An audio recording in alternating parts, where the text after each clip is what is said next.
Então vamos continuar aqui no segundo tópico da nossa aula, que consiste em a gente entender como se origina a diferença de potencial que existe entre o lado de dentro e o lado de fora da membrana das nossas células, né?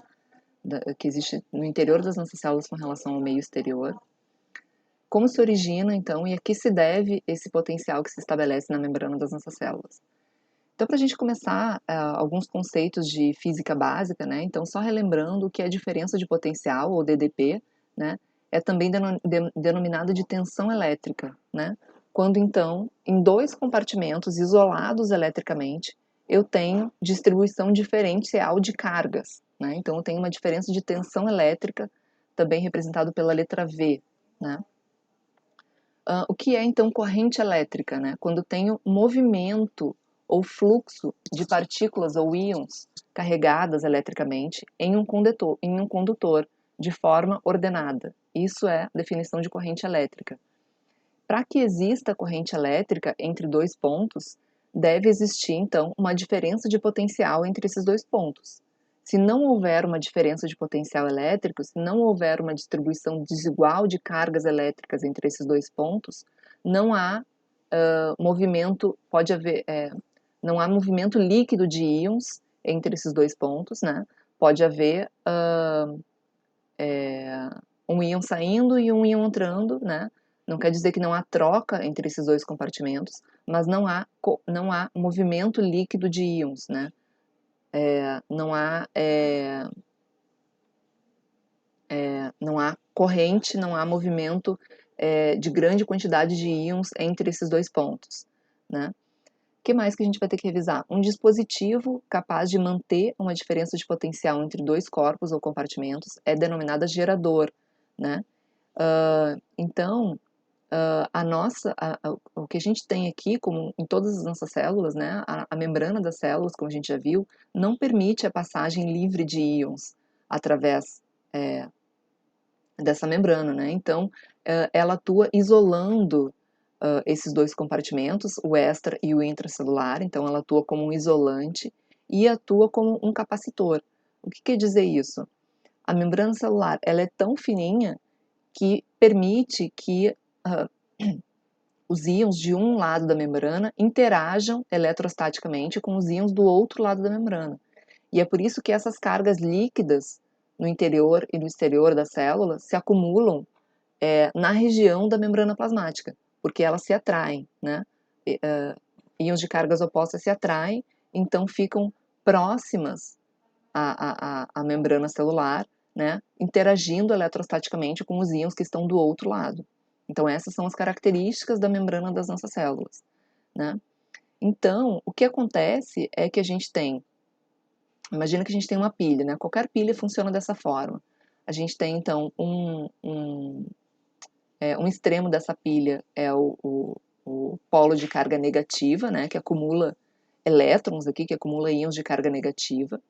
E do outro a gente tem um polo de carga positiva, né? Que atrai esses íons de carga negativa, uma vez que eu tenha um circuito, né, um caminho que esses íons possam percorrer. Porque esses dois ambientes, eles são isolados eletricamente entre si, né? Então, para que uma pilha funcione, eu tenho que ter ela inserida em um determinado equipamento, né, que feche esse circuito aqui de ligação do polo negativo com o polo positivo, e aí então eu vou ter o fluxo, eu vou ter uma corrente elétrica, né, levando esses íons do polo negativo para o polo positivo, até que a diferença de potencial, a diferença de cargas entre esses dois comportamentos, entre esses dois compartimentos se iguale. E aí, nesse momento, eu vou deixar de ter corrente elétrica, porque eu não vou ter mais uma diferença de potencial entre esses dois compartimentos, certo? E é exatamente isso que acontece na membrana das nossas células. Quando eu tenho um canal iônico aberto, eu tenho fluxo de íons de um lado a outro, né? Caso contrário, eu permaneço com dois compartimentos com cargas elétricas negativas isolados entre si. Então, como a gente viu, né, existem dois íons principais.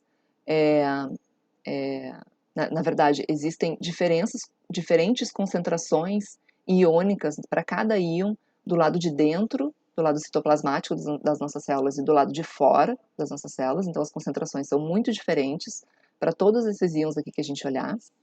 E os íons sódio e potássio são os principais íons que contribuem para o estabelecimento do potencial de repouso na membrana das nossas células, né? Então, o que permite o movimento desses íons através da nossa membrana são proteínas transportadoras, que podem ser transportadores, né, que não canais iônicos, moléculas transportadoras, ou podem ser canais iônicos, ou podem ser bombas iônicas. São essas as moléculas que determinam o transporte desses íons através da nossa membrana. Eles não passam livremente através da nossa membrana, né? Então, para a gente começar a entender, né, como é que se origina esse potencial de repouso existente em todas as membranas das nossas células, vamos pensar um pouquinho na lei de Ohm, né? Então, a lei de Ohm é uma lei que relaciona a corrente elétrica, que a gente já viu que é transporte líquido de íons de um ponto a outro, né? Condutância, né, que é que é representada por G, né, que significa que eu tenho como passar, que eu tenho meios para a passagem desses íons de um ponto a outro, e diferença de potencial, ou seja, distribuição desigual de cargas através da membrana. Então vamos ver como que essas variáveis se relacionam, né? Então vamos imaginar um recipiente, né, onde eu tenho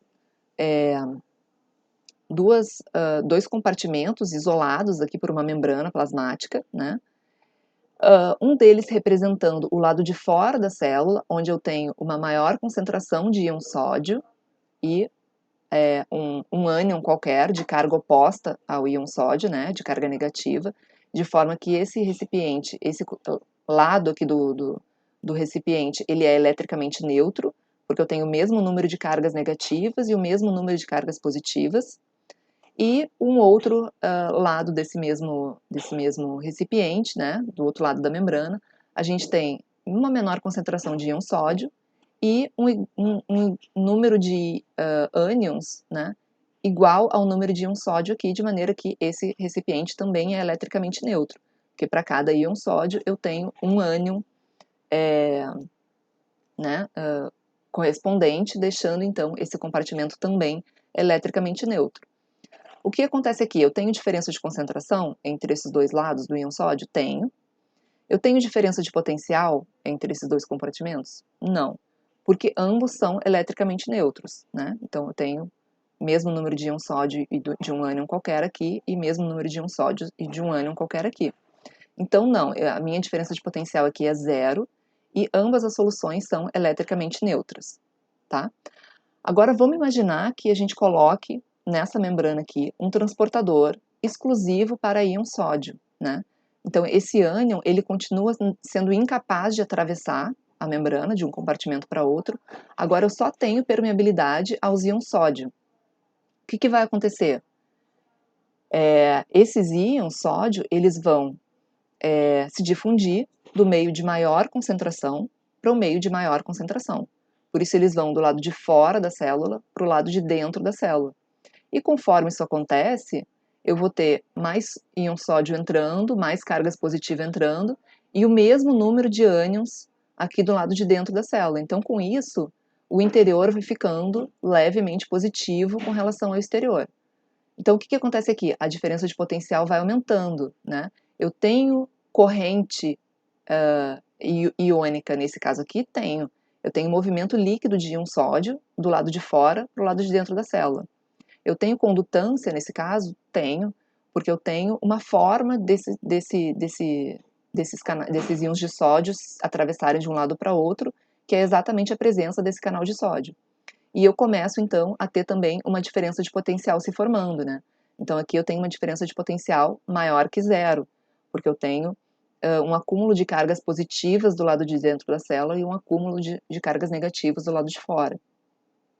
Então, a diferença de concentração diminui um pouco e a diferença de potencial aumenta, porque eu vou tendo uma distribuição desigual de íons de carga positiva e negativa de cada lado da membrana, né? Aqui eu vou tendo mais ânions do que sódio, já que ele vai entrando, e aqui eu vou tendo mais sódio que vem vindo lá de fora do que ânions aqui de carga negativa.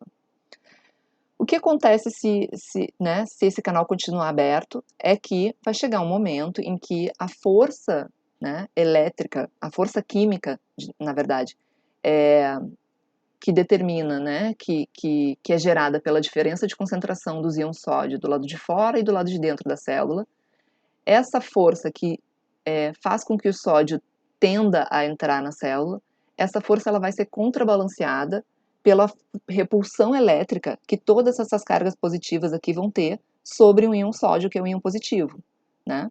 E aí vai deixar de haver movimento líquido de íons, né? Então eu deixo de ter corrente, né? Ainda tenho condutância, mas eu deixo de ter corrente, porque eu tenho uma diferença de potencial diferente de zero, porque os íons sódio entraram e se acumularam aqui no meio interior, então o meio interior continua mais positivo com relação ao meio exterior, mas essa situação está num equilíbrio, né? Não tem um movimento líquido de íons aqui. Então o que acontece aqui é, quando a membrana adquire permeabilidade seletiva a um íon apenas, ele se move através da membrana a favor do gradiente eletroquímico, até que o equilíbrio seja atingido.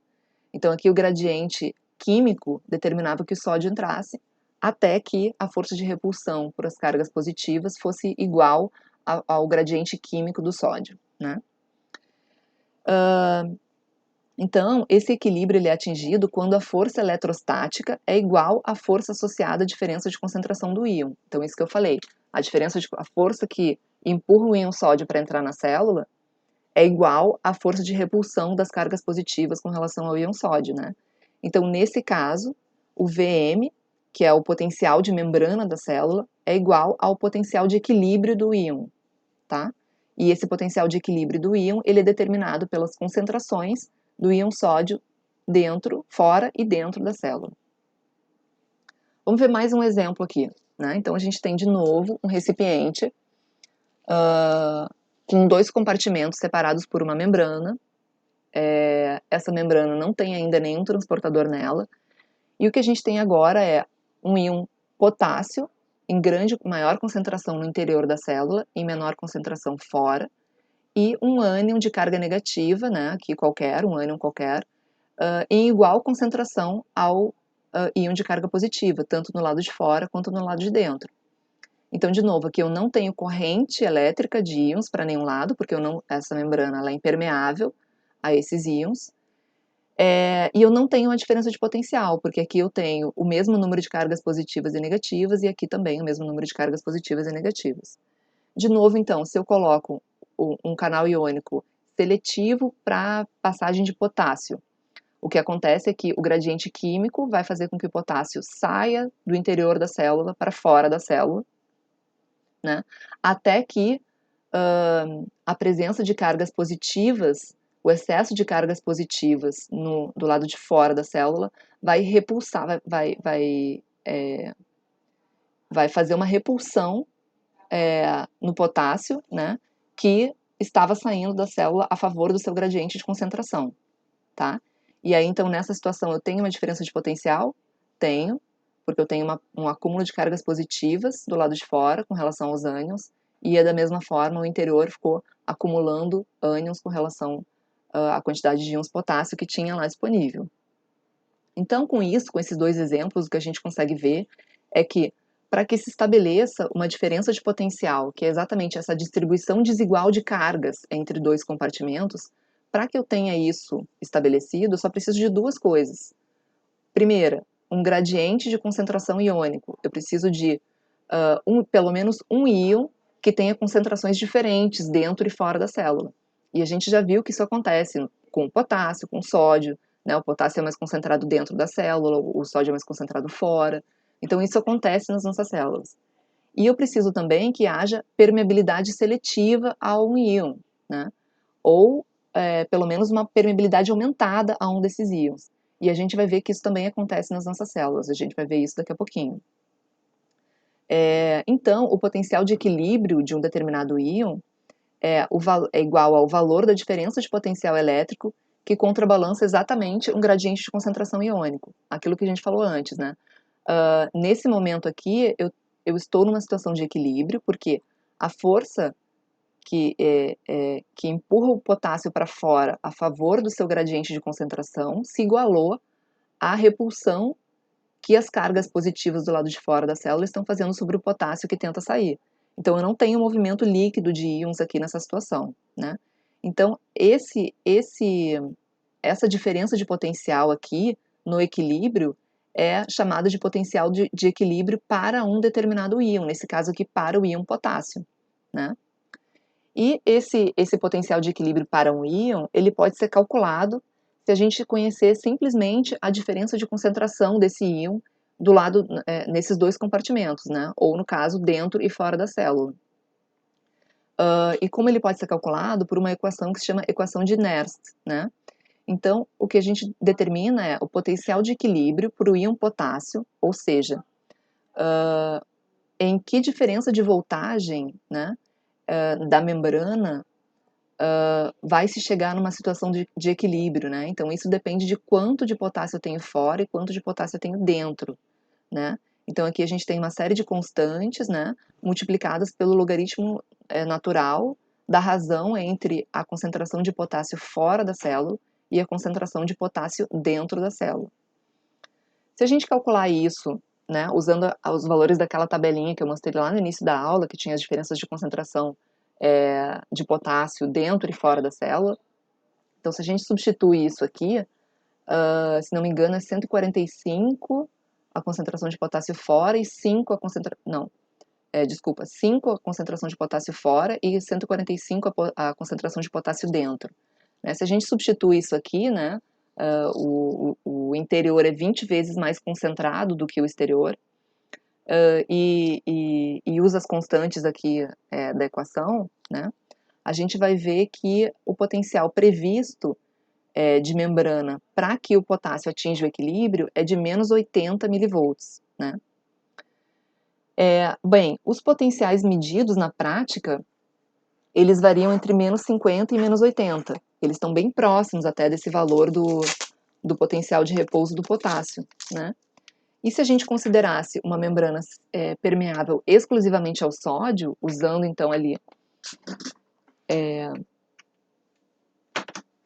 as concentrações de sódio dentro e fora da célula, né? Lembrando então que o sódio ele é muito mais concentrado fora da célula do que dentro, né? Então a tendência seria ele entrar na célula.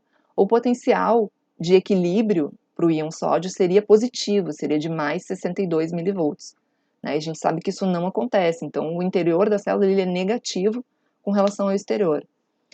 Então, o que acontece é que a equação de Nernst, ela assume que a membrana é 100% permeável a um único íon, né? Mas a gente sabe que, na verdade, não é assim, né? Então, o que acontece é que, vamos imaginar, então, como estaria o potencial de repouso da membrana em cada uma dessas situações, né? Então, a membrana é permeável somente ao potássio. Então, o que a gente vai ter é que o potencial de membrana, nesse caso, né, caso a membrana fosse 100% permeável exclusivamente ao íon potássio, o potencial de membrana, nesse caso, seria exatamente igual ao potencial de equilíbrio do potássio, que a gente calculou aqui, né? Se a gente tivesse uma membrana 100% permeável ao sódio apenas e exclusivamente ao sódio, a gente teria um potencial de membrana que equivaleria ao potencial de equilíbrio do íon sódio, que foi esse que a gente calculou aqui. Se a membrana fosse igualmente permeável ao íon sódio e ao íon potássio, como seria o potencial de membrana? Seria algo entre menos 80 e menos 62, exatamente na metade. E agora, se a membrana for 40 vezes mais permeável ao potássio do que ao sódio, como que seria o potencial de membrana? Seria muito mais próximo do potencial de equilíbrio do potássio do que do potencial de equilíbrio do sódio, concordam? E é exatamente isso que acontece. Lembra que a gente falou agora no vídeo anterior dos canais de vazamento de potássio? Não existem canais de vazamento de sódio, existem canais de vazamento de potássio. E eles permanecem abertos na maior parte do tempo, mesmo na ausência de estímulos. Então, de fato, o que a gente tem é a membrana celular, ela é muito mais permeável ao potássio do que ao sódio. Então, o que acontece é, o potássio vai saindo dessas células por esses canais de vazamento, né? E por isso, né, o potencial de repouso celular se aproxima muito mais do potencial de equilíbrio do potássio do que de qualquer outro íon, né? E o que mantém, então, uma coisa que é fundamental para que esses canais de vazamento continuem atuando e para manter essa diferença de concentração desses dois íons, sódio e potássio, através da membrana, é uma proteína muito importante que vocês viram nas aulas anteriores de transporte ativo, que é a bomba de sódio e potássio, né? Essa bomba é que transporta o sódio para fora da célula contra o seu gradiente de concentração e o potássio para dentro da célula também contra o seu gradiente de concentração. E é essa bomba mantendo essas diferenças de concentração de potássio e de sódio que vai permitir que sempre o potássio saia para fora da célula, né, deixando o interior da célula mais negativo com relação ao exterior e originando assim, então, o potencial de repouso da membrana celular. O que outros pesquisadores a seguir, né, depois de Nernst, descreveram foi uma equação que levasse em consideração a contribuição dos dois íons, né, do potássio e do sódio na contribuição, né, a contribuição desses dois íons na geração do potencial de repouso de membrana, né. Então, o que a gente tem aqui é, como a membrana ela é cerca de 40 vezes mais permeável ao potássio do que ao sódio, então a gente tem aqui o fator de 40 multiplicado pelas concentrações dentro, fora e dentro da célula de potássio, fora e dentro da célula de sódio, e o que a gente tem aqui é um potencial de membrana de menos 65 milivolts, que é muito mais próximo do que a gente vê na prática, né? Então é isso, pessoal. O que a gente viu foi o interior das células, todas as células do nosso corpo, ele é mais negativo com relação ao exterior. Essa diferença de potencial, ela é gerada pela presença dos canais de vazamento de potássio na superfície das nossas células, que permite a saída dos íons potássio a favor do seu gradiente eletroquímico, e isso acaba por deixar o interior das células mais negativo com relação ao exterior, né? Essas diferenças de concentração, principalmente dos íons sódio e dos íons potássio, são fundamentais para gerar esse potencial de repouso, e a manutenção desse potencial de repouso, ela é extremamente importante, principalmente, na verdade, para todas as células, mas também para células excitáveis, como a gente vai ver na próxima aula. Eu gostaria de discutir aqui uma coisa com vocês, né, já deixar aqui um ponto de interrogação para a nossa aula ao vivo, que vai acontecer é, é, de forma síncrona, né, que é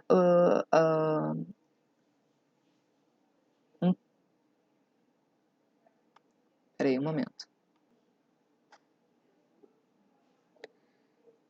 Então, eu gostaria de deixar aqui já uma chamada para a nossa aula síncrona que vai acontecer, que é o papel da manutenção do potássio sérico para o funcionamento das nossas células, né? Então, o que acontece, né? Por exemplo, essa aqui é a história de um médico, né? Que ficou muito famoso, né? O Jack Kevorkian, vocês podem ler um pouco mais sobre ele depois na internet, né? Ele ficou famoso por inventar essa geringonça aqui para